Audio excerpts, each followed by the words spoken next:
So, students, today we are going to continue exercise 5.2. Till 13th question we have discussed in the previous lecture. Let us start 14th question. 14th question में बेटा हमको ये कहा गया है using properties of determinant solve for x. Solve for x मतलब क्या है कि हम लोगों को ये x प्लस ए, दूसरा है b, then c, after this c, x plus b, a b and x plus c. ये एक डिटर्मिनेंट है बेटा जी, इसकी वैल्यू 0 के इक्वल गिवन है and we need to solve this for the value of x, means to say we need to find out the value of x. अब यहाँ पे क्योंकि यूजिंग प्रॉपर्टीज लिखा हुआ है सो हम लोग इसको डायरेक्ट एक्सपेंड नहीं करेंगे, बाय यूजिंग प्रॉपर्टीज करेंगे. देखिए यहाँ पे C1 में मैं कर लेता हूँ C1 plus C2 plus C3. First column में मैं तीनों के तीनों कॉलम ऐड करता हूँ. मेरे पास आ जाता है बेटा जी x plus a plus b plus c. Check कीजिए ये b और c इसमें ऐड हो जाएगा. सिमिलरली यहाँ पे जब करेंगे तो x plus a plus b plus c आ जाएगा एंड आफ्टर दैट थर्ड में भी हमारे पास x plus a plus b plus c आ जाता है. उसके बाद here we are left with b, c, x plus b, a, b and x plus c. Second और थर्ड कॉलम में मैंने कुछ भी अप्लाई नहीं किया, इसको एज इट इज लिख देते हैं. अब यहां से देखिए फर्स्ट कॉलम में से मेरे पास x plus a plus b plus c common निकलता है तो मैं यहां लिखूंगा take out a plus b plus c, x plus a plus b plus c from C1. और जब मैं C1 में से x plus a plus b plus c common निकाल देता हूं, चेक कीजिए तो मेरे पास क्या बचता है x plus a plus b plus c और यहां बचता है 1 1 and 1. After this b, x plus b, b, उसके बाद c, a and x plus c. ये चीज मेरे पास बचती है. ठीक है जी. अब इसके बाद मैं क्या करता हूं R2 में चेक कीजिए जब हमारे पास इस तरह से एक कॉलम में 1 1 1 या एक रो में 1 1 1 रह जाता है ना, तो उसके बाद हम लोग माइनस करना शुरू करते हैं कुछ रोज को. अब देखिए R2 में मैं R2 माइनस R1 करूंगा और साथ के साथ R3 में एंड R3 में मैं करता हूं R3 माइनस R1. मतलब क्या है कि सेकेंड रो में से भी मैं R1 को माइनस कर रहा हूं और थर्ड रो में से भी मैं R1 को माइनस कर रहा हूं. चेक कीजिए ये सारे के सारे 0 के इक्वल हैं. So it implies x plus a plus b plus c. एक ये बच गया मेरे पास. और यहाँ पे फर्स्ट रो में मैंने कोई ऑपरेशन नहीं लगाया तो 1 b और c एज इट इज लिख देता हूं. आफ्टर दैट यहाँ पे देखिए दूसरी रो में जब 1 इसमें से माइनस किया यहाँ मेरे पास 0 रह जाएगा. x प्लस b में से b माइनस करते हैं यहाँ रह जाएगा x. इसी तरह से a में से c माइनस किया it will become a minus c and then again R3 में से R1 माइनस करना, 1 में से 1 माइनस किया 0. अब यहाँ देखिए R3 is b, R1 is again b, b में से b माइनस किया ये आ जाएगा 0 और x प्लस c में से c माइनस करते हैं यहाँ बच जाता है x and this is equals to 0. अब बेटा जी अगर आप ध्यान दें तो यहाँ पे देखिए ये जो मेरे पास डायगोनल एलिमेंट है, डायगोनल एलिमेंट के नीचे के सारे एलिमेंट्स 0 आ गए हैं. और प्रीवियस लेक्चर में मैंने एक प्रॉपर्टी कराई थी कि अगर डायगोनल एलिमेंट के एक साइड के सारे एलिमेंट्स 0 हो जाते हैं तो हम लोग क्या करते हैं सिर्फ डायगोनल एलिमेंट्स को मल्टीप्लाई कर देते हैं तो वो हमारे पास डिटर्मिनेंट की एक्सपेंशन आ जाती है. सो इट एम्प्लाइज हमारे पास क्या आ जाएगा x plus a plus b plus c multiply by 1 multiply by x multiply by x क्या रह जाएगा x square and this is equals to 0. इसके साथ अगर लिखना चाहें तो लिख सकते हैं एक्सपेंड. और जब हम लोगों ने इसको एक्सपेंड कर दिया हमारे पास आ गया x plus a plus b plus c into x square is equals to 0. अब दो नंबर्स की मल्टीप्लिकेशन 0 है. It implies either x plus a plus b plus c is equals to 0 और x square is equals to 0. यहां से x की value आ जाती है minus of a plus b plus c या x की वैल्यू हमारे पास आ जाती है 0. तो इसका मतलब क्या है कि जो गिवन डिटर्मिनेंट है अगर इसकी वैल्यू 0 है तो इट मींस x की value minus a plus b plus c है या x इज इक्वल्स टू 0 है. और बेटा जी ये क्वेश्चन जो 14 का फर्स्ट पार्ट है this is again same as 12th question. 12th question में हम लोगों को ये कहा गया था कि prove that one of its factor is minus a plus b plus c. तो ये देखिए एक फैक्टर हम लोगों ने प्रूव कर दिया है कि minus of a plus b plus c के बराबर है. Now we are going to discuss 15th question. In 15th question it is given that using the properties of determinant prove that the given determinant is equals to 0 where alpha beta gamma are in AP. सबसे पहले लिख लेते हैं alpha beta and gamma are in AP अगर ये AP में है तो पुत्र जी हम लोग ये लिख सकते हैं कि alpha plus gamma is equals to 2 beta. Alpha plus gamma is equals to 2 beta. 10th class का एपी का या +1 क्लास का एपी का कंसेप्ट यूज करते हैं। If 3 numbers are in AP तो फर्स्ट और थर्ड नंबर का सम जो है ट्वाइस द सेकंड नंबर होता है। अब इसके बाद हम लोग डिटर्मिनेंट स्टार्ट करते हैं। जो डिटर्मिनेंट हम लोगों को गिवन है that is x - 3, x - 2, x - 1, after this x - 4, x - 3 and then x - 2, उसके बाद x - alpha, x - beta and x - gamma. अब इसको हम लोगों ने जीरो प्रूव करना है तो बेटा एक चीज माइंड में रखिए, या तो कोई दो कॉलम आइडेंटिकल बना ले, कोई दो रो आइडेंटिकल बना ले, या एक पूरी की पूरी रो या कॉलम को हम लोग जीरो कर लेते हैं। अब देखिएगा यहाँ पे मैं क्या ऑपरेशन लगा रहा हूं। R2 में मैं क्या करता हूं, R2 में 2 times R2 minus R1 plus R2 करता हूं। चेक कीजिए फर्स्ट और R1 प्लस R3 बेटा, R1 प्लस R3 फर्स्ट और थर्ड रो को ऐड करना है और उसको 2 टाइम्स सेकंड रो में से माइनस कर देना है। अब देखिए मैंने फर्स्ट और थर्ड रो में कोई ऑपरेशन नहीं लगाया तो मैं उसको एज इट इज लिख लेता हूं x माइनस अल्फा। इसी तरह से third row x - 1, x - 2 and x - gamma. ठीक है जी। अब सेकंड रो में ऑपरेशन लगाना है। देखिए इसको 2 से मल्टीप्लाई कर लीजिए, इट विल बिकम 2x - 4 और इसमें से फर्स्ट और थर्ड रो को सब्ट्रैक्ट करना है, -x + 3 एंड -x + 1। ये -x और 2x कैंसिल आउट हो जाएगा और उसके बाद ये -4 और +4 भी कैंसिल आउट हो जाएगा। तो अल्टीमेटली हमारे पास क्या टर्म रहती है, दिस इज 0। सिमिलरली जब हम लोग यहाँ पे सॉल्व करते हैं तो ये भी 0 आ जाती है, 2 टाइम x - 6 हो जाएगा और उसमें से बाकी के एलिमेंट जब हम लोग माइनस करेंगे तो ये हमारे पास इसी तरह से आ जाता है। अब जब हम लोग यहाँ पे करते हैं तो 2 टाइम x इन दोनों के साथ कैंसिल आउट होके माइनस हो जाएगा और जो बाकी बचेगा वो हमारे पास बचेगा -2 beta plus alpha plus gamma. हमारे पास क्या बचता है, -2 beta plus alpha plus gamma बचता है हमारे पास। अब यहाँ पे देखिए this is equation number 1। Alpha plus gamma की वैल्यू 2 बीटा गिवन है तो हम लोग यहाँ पे फर्स्ट इक्वेशन यूज करके वैल्यू पुट करेंगे यूजिंग इक्वेशन 1। तो हमारे पास क्या बन जाता है बेटा जी, x - 3, x - 4, x - अल्फा और जो थर्ड रो है that is x - 1, x - 2 and x - gamma और यहाँ पे आ जाएगा 0 0 -2 बीटा प्लस 2 बीटा। चेक कीजिए अल्फा प्लस गैमा की वैल्यू 2 बीटा मैंने इक्वेशन नंबर 1 यूज करके पुट किया है। So these two will be cancelled out और यहाँ पे भी हमारे पास 0 आ गया and since one full row is equals to 0 therefore the value of determinant is also equals to 0। ठीक है बेटा, नोट कीजिए इसको भी। In this question 17 question first part we need to prove that 1 plus a then b then c, उसके बाद a 1 plus b c and then a b and 1 plus c is equals to हम लोगों ने prove करना है 1 plus a plus b plus c, इसके बराबर हम लोगों ने इसको प्रूव करना है। सो देखिए यहाँ पे मैं C1 में ऑपरेशन लगा देता हूँ, C1 plus C2 plus C3 LHS की बात कर रहे हैं हम लोग। तो यहाँ पे हमारे पास पूरे के पूरे कॉलम में क्या आ जाएगा 1 plus a plus b plus c, second column में कुछ नहीं, थर्ड कॉलम में कुछ नहीं और यहाँ पे भी 1 plus a plus b plus c बच जाएगा। Here it is 1 plus b c, then here also 1 plus a plus b plus c and then b और यहाँ पे भी 1 plus c। अब देखिए मेरे पास C1 में मेरे पास पूरा का पूरा 1 plus a plus b plus c common निकलता है। I will write down here take out 1 plus a plus b plus c from C1। C1 में से मैं ये कॉमन निकाल लेता हूं, बाहर बच जाएगा 1 plus a plus b plus c और अंदर बचता है 1 1 and 1।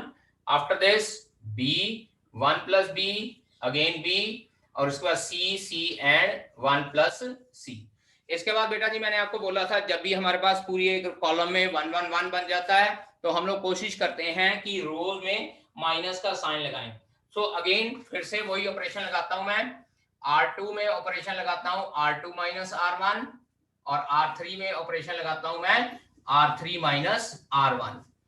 बाहर 1 plus a plus b plus c as it is रह जाएगा और अंदर हमारे पास पहली रो में मैंने कोई ऑपरेशन नहीं लगाया, तो first row as it is 1 b and c. Second row में 1 में से 1 माइनस किया 0, 1 प्लस बी में से बी माइनस कर दिया, हमारे पास रह गया 1, सी में से सी माइनस किया 0, अगेन अब R3 में से R1 माइनस करना है, 1 माइनस 1 0, बी में से बी माइनस कर दिया 0, और 1 प्लस सी में से सी माइनस करते हैं, हमारे पास 1 बच जाता है। और अगेन देखिए डायगोनल एलिमेंट, उसके नीचे के सारे एलिमेंट्स 0 हो गए हैं, देयरफॉर एक्सपैंड। और प्रॉपर्टी हम लोग यही यूज करेंगे कि अगर डायगोनल एलिमेंट के नीचे के सारे एलिमेंट 0 हो जाएं, then for expansion of diagonal will multiply the diagonal elements only. So this will be equals to 1 plus a plus b plus c multiply by 1, क्योंकि 1 multiply by 1 multiply by 1 answer comes out to be 1. So this is equals to 1 plus a plus b plus c and which is equals to RHS. और यही चीज हम लोगों ने बेटा prove करनी है। So 18th question, we need to prove that 1 1 1 1 1 1 x y z and then yz, zx and xy is equals to, इसको हमने प्रूव करना पुत्र जी 1 1 1 xyz and then x square y square z square, और further इसको prove करना है हम लोगों ने बेटा जी x minus y y minus z multiply by z minus x। अब देखिए इसको सॉल्व करने के वक्त जैसे मैंने 12th क्वेश्चन में किया था वैसे ही इसको स्टार्ट करूंगा। यहां पे देखिए multiply r1 by x comma r2 by y and r3 by z। क्योंकि मुझे x स्क्वायर y स्क्वायर और z स्क्वायर चाहिए, इसलिए पहली रो को मैं x से, दूसरी रो को y से और तीसरी रो को z से मल्टीप्लाई कर रहा हूं। और बेटा जी जब मल्टीप्लाई करना है तो यहाँ पे मैंने आपको बताया था कि अंदर अगर मल्टीप्लाई करना तो बाहर डिवाइड भी करना पड़ेगा। So I will write down like this 1 over xyz into xyz x square y square z square, और यहाँ पे xyz, यहाँ पे भी xyz बच जाएगा और यहाँ पे भी xyz बच जाएगा। Now see in the third column we are having same term xyz, so take out xyz, take out xyz from C3। C3 से जब xyz कॉमन निकालते हैं बाहर आ जाएगा xyz और डिनोमिनेटर में भी xyz, यहां रह गया xyz x square y square and z square 1 1 and 1। ठीक है, अब ये xyz कैंसल आउट हो गया। अब देखिए ये जो 1 1 1 है ये मुझे C1 में चाहिए, और जो ये xyz है ये C2 में चाहिए, और x square y square z square जो है C3 में चाहिए। तो मैं यहाँ पे क्या करता हूं, ऑपरेशन लगाता हूं, C1 और C3 को इंटरचेंज करते हैं।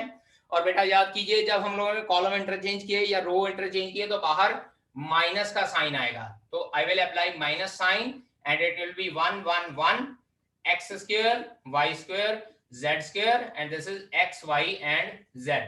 उसके बाद फिर से C2 और C3 कॉलम इंटरचेंज करते हैं, तो जो पहले अब ये माइनस का साइन लगाया था तो अब ये बाहर माइनस इंटू माइनस हो जाएगा, और ये आपके पास बचता है 1 1 1 x y z and x square y square and z square. ये माइनस और माइनस कैंसल आउट हो जाएगा और हमारे पास आंसर प्लस का रह जाएगा 1 1 1 x y z और x square y square z square. अब यहाँ पे ये देख लीजिए ये आपके पास मिडिल टर्म आ गई है, जो मिडिल टर्म हम लोगों ने प्रूव करनी थी। ठीक है जी, इसको लिख लेते हैं hence proved first part, hence proved first part, पहला पार्ट प्रूव हो गया हमारा। अब इसके बाद हम लोगों ने पुत्र जी इसको लिखना है x minus y Y minus z और z माइनस एक्स के बराबर प्रूव करना है। Now what I need to do, अब देखिए क्योंकि मुझे x माइनस वाई और y माइनस जेड चाहिए, मैं क्या करता हूं यहां से r1 में r2 माइनस कर देता हूं, r2 में r3 माइनस कर देता हूं। और बेटा मैंने आपको ये बताया था कि जब भी इस तरह से ऑपरेशन लगाने मैक्सिमम 2 रो के ऊपर ऑपरेशन लगाते हैं, 3 रो के ऊपर ऑपरेशन नहीं लगाएंगे, क्योंकि जब 3 रो के ऊपर ऑपरेशन लगाएंगे तो पूरे का पूरा एक कॉलम 0 हो जाएगा, वो फिर आपका क्वेश्चन प्रूव नहीं होगा। सो अप्लाई करते हैं r1 में r1 माइनस r2 और r2 में अप्लाई करते हैं r2 माइनस r3। तो हमारे पास ये क्या बन जाता है, दिस विल बी r1 में ऑपरेशन अप्लाई किया ये 0 हो जाएगा x माइनस वाई और ये x square minus y square, again यहाँ पे अप्लाई करते हैं 0 y माइनस जेड और y square minus z square, और लास्ट में कोई ऑपरेशन नहीं अप्लाई किया तो 1 z और z square as it is. ठीक है जी। अब यहाँ पे देखिए R1 में से x माइनस वाई कॉमन निकलता है, क्योंकि यहाँ पे जब x square minus y square का फॉर्मूला लगाएंगे it will be x minus y into x plus y. तो ऐसे करते हैं, take out x minus y from R1 and y minus z from R2। R2 में से y माइनस z कॉमन निकाल लेंगे, ये हमारे पास बचेगा x minus y into y minus z into जो अंदर बचा है हमारे पास दैट विल बी 0 1 और यहाँ बच जाएगा x plus y, it is 0 1 और यहाँ बच जाएगा y plus z and 1 z और z स्क्वायर। अब बेटा जी हमारे पास पूरे कॉलम में दो टर्म्स जीरो बन गई हैं। Now we can expand this determinant. अब यहाँ पे मैं लिखूंगा expand bye C1, expand bye C1। मैं C1 से इसलिए एक्सपैंड कर लूंगा क्योंकि जब डिटर्मिनेंट को एक्सपैंड करना होता है तो हमारे पास तीनों जो टर्म्स है, तीन टर्म्स के अकॉर्डिंगली कोफैक्टर फाइंड आउट करने हैं। अब यहाँ पे दो टर्म तो ऑलरेडी जीरो है, इसलिए यहाँ से डिटर्मिनेंट सॉल्व करना मेरे लिए फायदेमंद रहेगा या इजी रहेगा। So it will be x minus y Y minus z, यहां पे ऐसे लिख लेते हैं, और उसके बाद बड़ी ब्रैकेट। अब देखिए याद कीजिए जब मैंने आपको साइन करवाए थे plus minus plus minus plus minus plus minus plus, तीसरे फर्स्ट कॉलम का तीसरा एलिमेंट प्लस माइनस और प्लस, यहाँ पे प्लस का साइन लगेगा और उसके बाद 1 से उसका कोफैक्टर करेंगे multiply, 1 plus y 1 into y plus z. याद कीजिएगा हम लोगों ने ये पूरी रो छोड़ देनी है और ये पूरा कॉलम छोड़ देना, बाकी मेरे पास जो चार एलिमेंट बचे हैं वो लिख लिए मैंने। अब इनको जब क्रॉस मल्टीप्लाई करके सॉल्व करते हैं it is x minus y Y minus z into यहाँ पे देखिए y plus z minus x minus y, cross multiply this is and इसके साथ नेगेटिव साइन, और ये माइनस का y और प्लस का y कैंसल आउट हो जाएगा and remaining is our answer which we have to prove, that is z minus x, hence proved the second part. In 20th question statement is given as minus a square and after that ab ac और उसके बाद ab minus b square bc and then ca bc and minus c square। बेटा जी इसको prove करना 4 time ए square b square और C square के बराबर। सीधी सी बात है, बाहर ए square b square c square है तो कहीं ना कहीं मुझे कॉमन निकालना पड़ेगा। देखिए जरा, take out a from R1 comma b from R2, check कीजिए ये बाहर कॉमन निकलते हैं, एंड सी फ्रॉम R3। जब R1 R2 और R3 में से ABC कॉमन निकाला, बाहर रह गया ABC, और यहाँ इसमें से A कॉमन निकाला it is minus a b c, यहाँ से B कॉमन निकाला तो ये A माइनस बी और C, यहाँ से C कॉमन निकाला तो A B और माइनस C बच गया। अभी भी देखिए बेटा पूरे के पूरे कॉलम में A कॉमन निकलता है, यहाँ पूरे कॉलम में से B और यहाँ पूरे कॉलम में से C कॉमन निकलता है। So again take out A from C1 comma B from C2 and C from C3। ठीक है जी। जब दोबारा बाहर कॉमन निकाला तो बाहर जो पहले ऑलरेडी ABC था it will become a square b square and c square, और यहाँ बेटा बचता है -1 1 एंड 1 1 -1 एंड 1 1 1 एंड -1। चेक कीजिए अंदर मेरे पास सारी टर्म्स 1 की फॉर्म में बच गई हैं। ठीक है जी। अब इसके बाद बेटा जी हम लोग क्या करते हैं, आमतौर पे हम लोग माइनस करते थे, लेकिन यहाँ पे क्योंकि प्लस माइनस के साइन है हम लोग ऐड कर सकते हैं। ये देखिए R2 में मैं करता हूं R1 प्लस R2, और उसके बाद R3 में मैं कर लेता हूं R3 प्लस R2। चेक कीजिएगा यहां बाहर मेरे पास है a square b square c square, R1 में कोई ऑपरेशन नहीं लगाया, -1 1 एंड 1 रह जाएगा। R2 में R1 और R2 ऐड किया ये 0 हो जाएगा, 1 और -1 ऐड किया 0 हो जाएगा, 1 और 1 ऐड किया 2 हो जाएगा।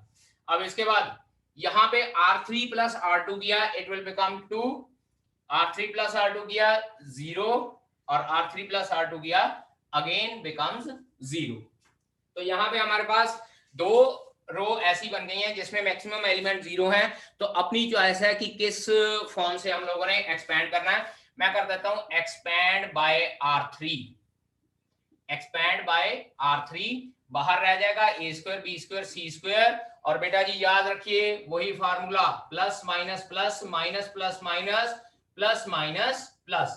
R3 है तो पहले एलिमेंट के आगे प्लस का साइन लगेगा, it will B 2 multiply by 2 का कोफैक्टर। चेक कीजिए, ये पूरी कॉलम और ये पूरी रो उड़ जानी है, 1 1 0 2।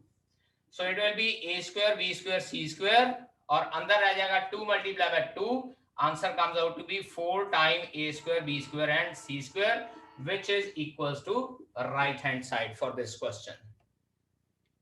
The question 21st क्वेश्चन में हमारे पास बेटा जी स्टेटमेंट है, it is a square plus 1 ab then ac, after that ab again this is b square plus 1 then bc and after that ac यहाँ पे bc and this is c square plus 1 is equals to, इसको prove करना बेटा जी a square plus 1 then b square then c square, after this it is a square b square plus 1 c square and then a square b square और this is c square plus 1।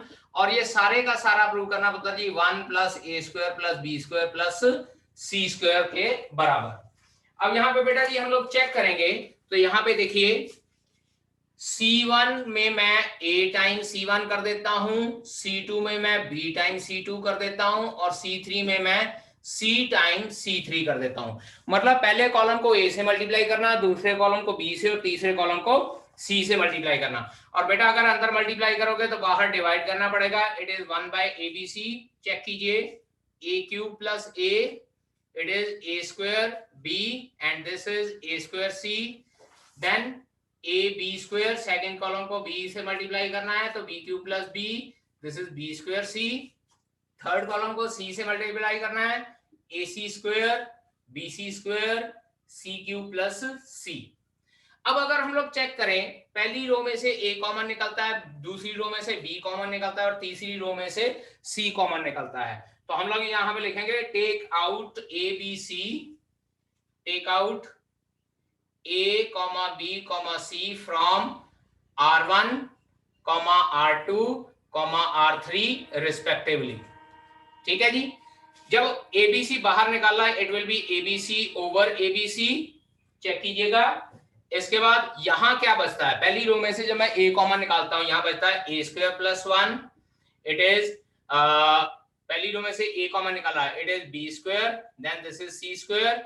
यहां से b common निकालेंगे तो ये आ जाएगा a square b square plus 1 and this is c square. और third row में से c कॉमन निकालते हैं, a square b square and this is c square plus 1। ये और ये कैंसिल आउट हो गया। और चेक कीजिए जो ये हमारे पास बचा है a स्क्वायर प्लस 1 वगैरह वगैरह, ये हमारे सेंटर वाली टर्म है and hence proved first part, hence proved first part, पहला पार्ट प्रूव हो गया। अब इसके बाद पुत्र जी हम लोगों ने प्रूव करना है इसको 1 plus a square plus b square plus c square के बराबर। मैं क्या करता हूं C1 में ही कर लेते हैं, C1 में C1 plus C2 plus C3 कर लेते हैं। यहां पे हमारे पास क्या बच जाएगा, this is 1 plus a square plus b square plus c square, दूसरी टर्म b स्क्वायर बची और यहाँ c स्क्वायर बच गया। फिर से यहाँ पे 1 plus a square plus b square plus c square बच गया, then b square plus 1 and c square, and here again 1 plus a square plus b square plus c square, and here we are left with b square and c square plus 1। Check कीजिए पहले column में से 1 plus a square plus b square plus c square common निकलता है, so it will be 1 plus a square plus b square plus c square। अंदर हमारे पास बचता है 1 1 1 b square plus 1 b square c square and c square plus 1। इसके बाद operation लगाते हैं R2 में R2 माइनस R1 और R3 में R3 minus R1। So it will be 1 plus a square plus b square plus c square into पहली रो में कोई ऑपरेशन नहीं लगाया तो ये 1 बी स्क्वायर और C square as it is रह जाएगा। यहां जब 1 माइनस 1 किया 0, B square minus B square हो जाएगा 1 और C square minus C square 0। 1 minus 1 0, B square minus B square 0 and here again we are left with 1। और बेटा जी फिर से वही बात, डायगोनल एलिमेंट के नीचे के सारे टर्म 0 हैं, डायरेक्टली मल्टीप्लाई कर देते हैं। So we are left with 1 plus a square plus b square plus c square multiply by 1 which is equals to 1 plus a square plus b square plus c square। और यही चीज बेटा जी हमने prove करनी है इसमें, ठीक है। नेक्स्ट एक्सरसाइज में जो फॉर्मूला यूज होगा, I am going to write down area of triangle ABC. मान लीजिए आपके पास ए के कोऑर्डिनेट्स हैं x1 y1, बी के कोऑर्डिनेट्स हैं x2 y2 एंड सी के कोऑर्डिनेट्स हैं हमारे पास x3 y3। और आपको ये कहा गया है find out the area of triangle using determinant method. तो क्या करना है, 1/2 डिटर्मिनेंट हम लोगों ने साथ में लगा देना है and your answer should come out to be like this, x1 y1, x2 y2, x3 y3 और अपनी तरफ से एक कॉलम 1 1 1 का ऐड कर लेना है, ठीक है जी। And you have to take its absolute value. Absolute value means to say positive value लेनी है आप लोगों ने। अगर डिटर्मिनेंट कहीं नेगेटिव में आ जाता है तो भी आपने पॉजिटिव वैल्यू लेनी है। जैसे 10th क्लास में हम लोग area of triangle find out करते थे तो हम लोग मॉडुलस का साइन लगाते थे। यहाँ पे भी आपने क्या करना है, 1/2 x1 y1 1, x2 y2 1, x3 y3 1, ये डिटर्मिनेंट को एक्सपैंड करना है और उसकी एब्सोल्यूट वैल्यू लेनी है। अगर पॉजिटिव आ गया तो भी ठीक है, नेगेटिव आ गया तो जब आप एब्सोल्यूट वैल्यू लेंगे, लेट अस सपोज इस तरह से मॉड -32, तो आपका आंसर 32 स्क्वायर यूनिट्स आ जाएगा, ठीक है जी। सो इसके साथ के साथ हमको ये कहा गया है prove that the 3 points are collinear. और अगर कोलिनियर प्रूव करना है तो बेटा जी ये डिटर्मिनेंट की वैल्यू 0 के इक्वल प्रूव करनी पड़ेगी। जैसे वहां पे हम लोग एरिया ऑफ ट्रायंगल 0 कर देते थे, यहाँ पे भी हम लोग एरिया ऑफ ट्रायंगल 0 कर सकते हैं। दो तरह से क्वेश्चन है, एक तो फाइंड आउट द एरिया और दूसरा कहा हुआ है find out the point if the given triangle is having area 0 या find out prove that the 3 points are collinear. तो करना कुछ नहीं है, सिर्फ एरिया के लिए डिटर्मिनेंट फाइंड आउट कर लीजिए। कोलिनियर प्रूव करना है तो डिटर्मिनेंट को इक्वल टू 0 पुट कर दीजिए और अगर कोई वेरिएबल xyz की वैल्यू फाइंड आउट करनी है तो भी डिटर्मिनेंट को 0 के इक्वल पुट करके आप लोग फाइंड आउट कर सकते हैं, ठीक है बेटा।